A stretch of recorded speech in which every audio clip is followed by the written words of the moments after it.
একটা local channel আছে white Times. আপনারা কোন পত্রিকাতে সাধারণত কাজ করেন? আজকে আমাদের মাননীয় এডিশনাল সেশন জাজ শ্রীমতী শর্মিষ্ঠা মুখার্জি আসামি পরিমল ঝরাকে আমৃত্যু কারাবাসের রায় ঘোষণা করেছেন।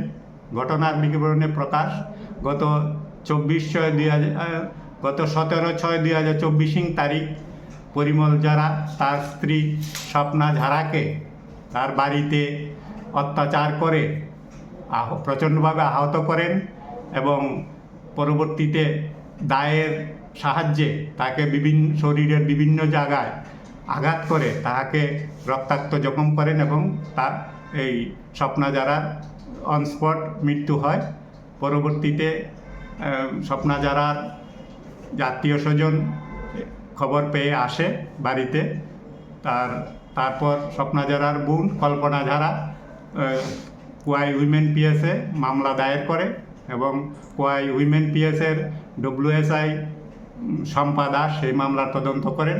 তদন্ত শেষে উনি চার্জশিট জমা দেন।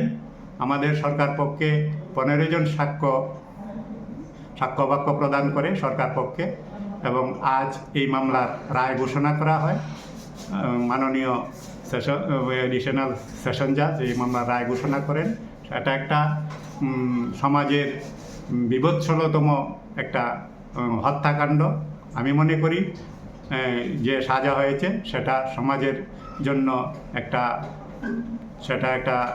বার্তা যাবে যে সেই রকম কাজ থেকে যেন সবাই বিরত থাকে, কারণ আসামিকে আমৃত্যু কারাবাসের সাজা শুনিয়েছে। সেটা আমাদের সমাজের জন্য একটা বার্তা যাবে, সেটা আমি মনে করি।